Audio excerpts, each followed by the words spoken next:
fucking first cut. Golly. Welcome to the First Cut Podcast. I'm Rick Gehman, and this is your round one recap of this week's WGC Dell Technologies match play. And joining me to break it all down is Mark Immelman, who, Mark, you have a unique viewpoint of the tournament this week. Where are you? Well, I'm calling the action for PGA Tour Live, and you're not supposed to know this, but we have a studio in St. Augustine, Florida. So I'm right next to the World Golf Hall of Fame in my hotel room now at the Renaissance, which is very, very pleasant. I'm overlooking the golf course here, the Slammer and the Squire. So if you watch the Gary Player commercial on television. But anyway, so I mean, we're in a studio there with a number of screens, and I'm seeing all manner of golf all day long. And we've been going since 6:30 a.m. this morning. So it's been a long day full of golf. Because I was listening at about 4:30 my time or whatever it came on at. But you know, before we get too deep into this is just one round, right? We saw some interesting results that we're going to talk about piece by piece here. But just because your guy lost today doesn't mean you're out of it. It makes the path much harder to get out of your group, but still 2 rounds of this round robin to go.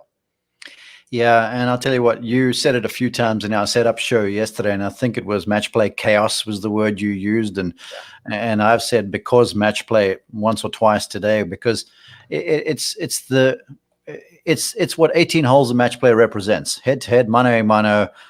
You can play great and lose, you can play poorly and win. And the way the golf course set up with the overnight rains we had, and also the fact that it was so receptive, I don't think the golf course played as fiery, certainly, as what it should.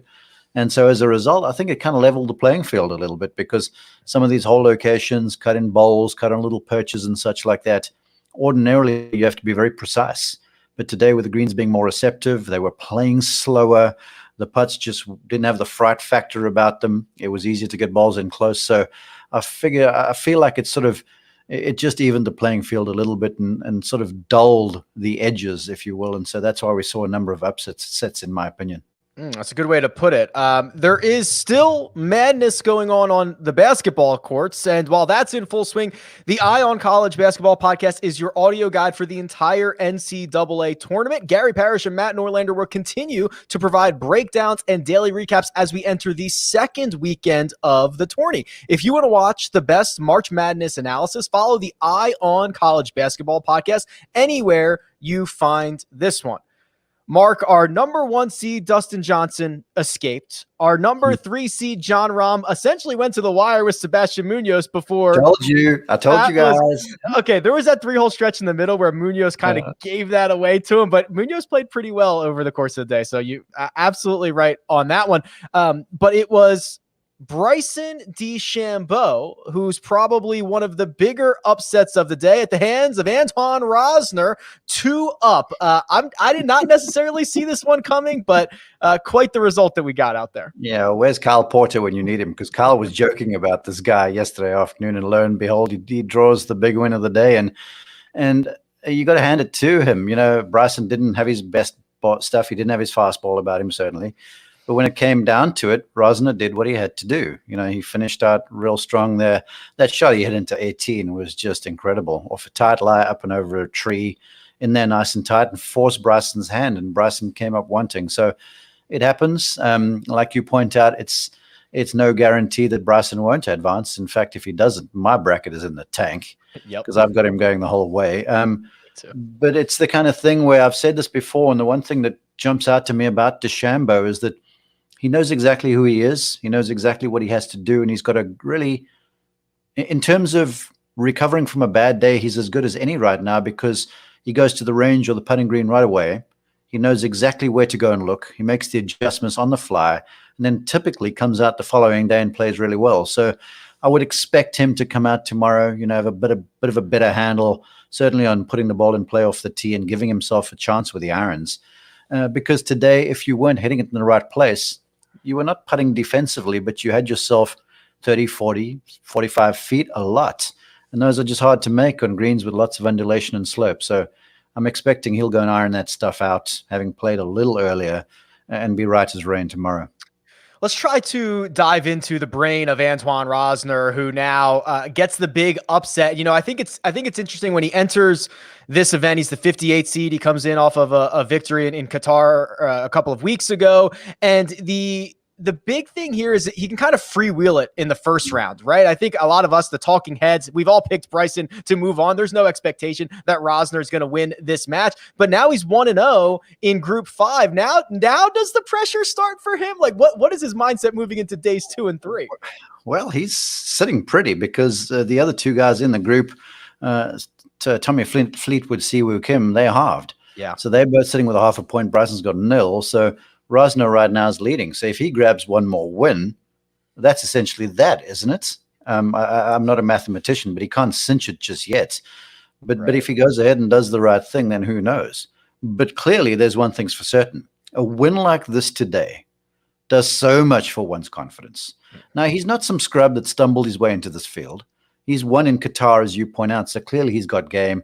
And that closing stretch of holes at Qatar where they play that event, they're not easy, and they are riddled with terror and disaster. And if you can navigate your way around there, that speaks to who you are, not just physically, but mentally. So he clearly has got some game. To hold off Bryson DeChambeau around this place, that's a big deal. And I'm sure he's feeling like $1,000,000 francs this evening. And I'm sure a glass of claret or whatever they would drink over there, Bordeaux, is tasting pretty good. Well done. Well done. The first match of the day, the one that I was watching on PGA Tour Live, listening to you, Mark, was Ian Poulter and Rory McIlroy. And my goodness, Rory got smacked 6-5. Rory was all sorts of a mess. Ian Poulter, as he tends to do in match play, smelled blood in the water, and he stuck it to Rory. And it was one of the biggest. I'd have to go back and look. I think 6-5. Webb got a 6-5 win. This is one of the biggest victories of the day. Yeah, it's a drubbing. And it all started, to me, Poulter jumped out early, but Rory hung around, hit a few good shots, had a good look for birdie on the third hole, didn't convert. And then on 4, he hits it inside of Poulter, the short par 3. Poulter misses low, and Rory's got a chance to square up the match. And misses the putt low, which was honestly abysmal, given that he's seen the line, and whacks it past all 4 feet, then misses the next one. And you get the sense right away he's 2 down now through 4 and trying to force the issue. It's not a quick left, but a pull draw out of bounds in someone's swimming pool. And that was essentially that, because Poulter is not going to give you an inch. Even if he's not playing well, he will find a way. He scraps and he claws, and he just sort of wears you out, and he kept the pedal down. And to his credits, he didn't give anything. Rory made a bit of a run at him.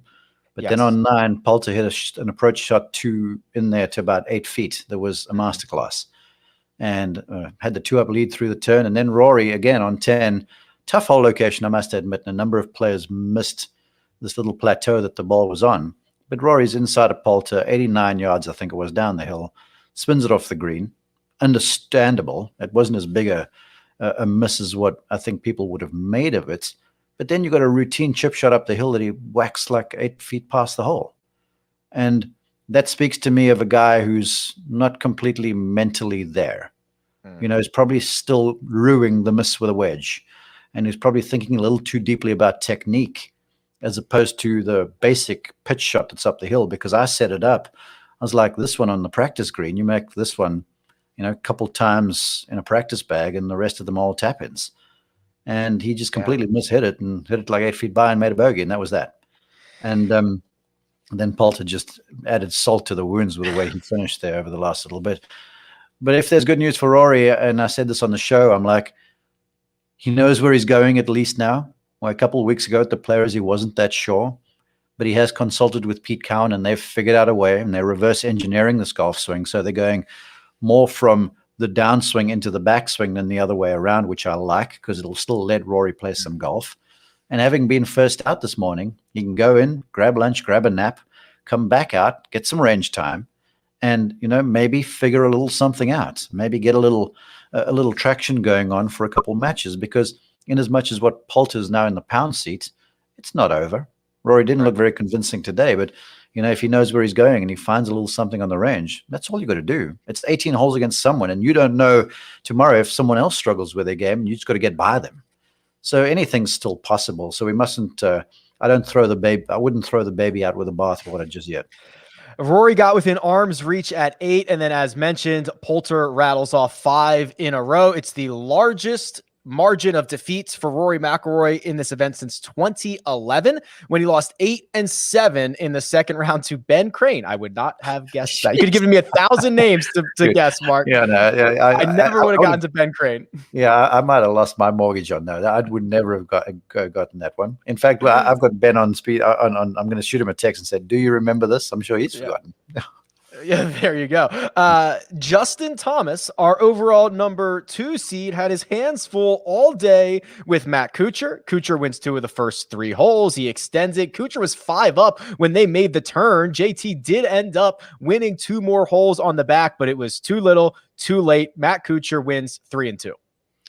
Thomas looked lethargic to me. He really did. He fought a number of iron shots. We're going to the left-hand side. And for Justin Thomas, who likes to cut iron shots, that speaks of someone whose body rotation is not as on point as what it should be for the face to shut down. So I don't know if there's a post-Players Championship hangover going on over there with Justin Thomas, but it was a little surprising. But you cannot not credit Matt Kuchar. The guy played awesome. He made like 5 birdies on the front side, and then added 1 or 2 more on the back and closed out the match to his credit. So Kuchar looked like the Kuchar of old. He was playing out of the middle of the fairway, getting good iron shots. And man, that long putter was like a magic wand in his hand today. So it was a complete performance from the 52 seed. Kisner and Kuchar are the winners in Group 2, with JT and Louis Oosthuizen with some work to do. Directly out of the department of that's match play was the Patrick Cantlay, Brian Harmon group. These guys were unstoppable, undeniable. I think they were 1 and 2 in strokes gained tee to green, or maybe not, because Harmon was rolling in a bunch of putts. They made 14 birdies and an eagle, but it's Brian Harmon who goes home with a loss, Mark. Yeah. And I don't know who it was on our setup show that called Brian Harmon advancing. It might have been Sear maybe that said he was going to make it through here. And he's a plucky campaigner. He gets a lot out of his game, and he won the US Junior Amateur, which means you can play some match play. And he's a good ball striker, and he's a heck of a putter, we all know. But, you just draw the wrong guy on the wrong day, and suddenly you don't have a win. And again, but kudos to Cantlay for getting through that, because, things can go wrong quickly around here, and you can get on the wrong side of one of these slopes, lose a hole quickly, and then that snowballs a little bit. We saw that a bunch today. And then the next thing you find yourself in the losing end. So Cantlay showed his class with that victory, and I think it sort of sets him up for I know it's early. I know we're still in round robin matches for 2 days, but I think this win sets him up for a big run. But I tell you what, I picked Carlos Ortiz in this match today against Matsuyama, and Ortiz is looking pretty dangerous too, the way he puts it and the way he's playing. Yes, he is. He looked great on Wednesday. I almost said Thursday. On Wednesday. We are going to look ahead to round 2. We're going to see what William Hill thinks of what shook out on Wednesday. But first, we're going to take a quick break and hear a word from our partners. And we're back. Round 2, Mark, as you mentioned, we are going back right at it again. The guys who lost on day 1 have some work to do on day 2. And with Dustin Johnson winning his first round matchup, odds makers at William Hill are giving him the nod at 9-1 to win the WGC Dell Technologies match play. Jordan Spieth and Jon Rahm 10-1, Mark. So a couple of big names brewing here, guys who won their first round matchup. Rahm to me is always scary, but when he gets going and he gets fist pumping, it's just watch out. Well, we had him in feature groups coverage, so I saw every shot of the round. And early in the day, he hoiked 2 balls off to the left-hand side, yeah. and the fade wasn't fading, and that's not a good recipe for this place, because most of the holes, the trouble's down the left off the tee. And so if you've got the fade going in the wrong direction, you're in for a long day. But he rebounded. He kept himself in it. Sebastian Munoz was a manful competitor. He didn't back down for Rahm whatsoever. And then Rahm found it some. But there was a lot of Spanish hands on hips and moaning, and did you see that? And I can't believe it. And we were picking up the net sound. And every shot Rahm hit, it was like Adam, just hands waving all of the time. Yet the guy gets out there with a win. So he doesn't have his best stuff, but he finds a way to make it through.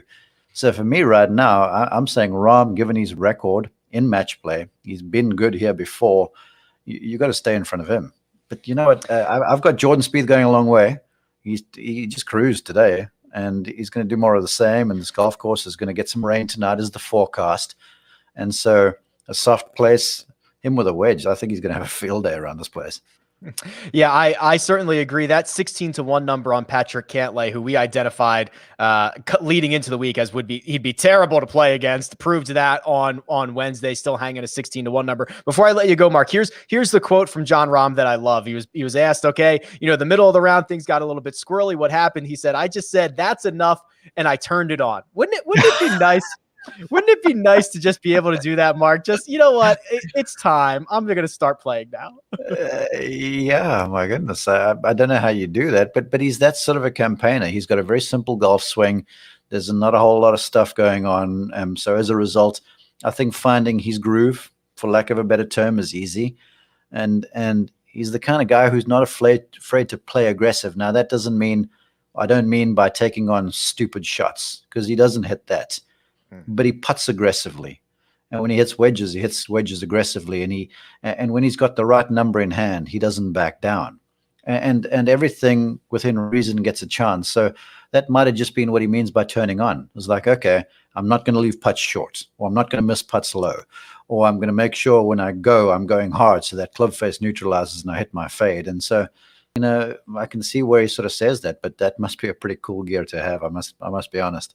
It certainly would be. That'll do it for our round 1 recap. We'll, of course, be back after round 2 and every round this week. But for now, that's Mark Immelman, who you can find on Twitter at Mark_Immelman. You can find me at Rick Run Good. This has been The First Cut, and we'll catch you next time.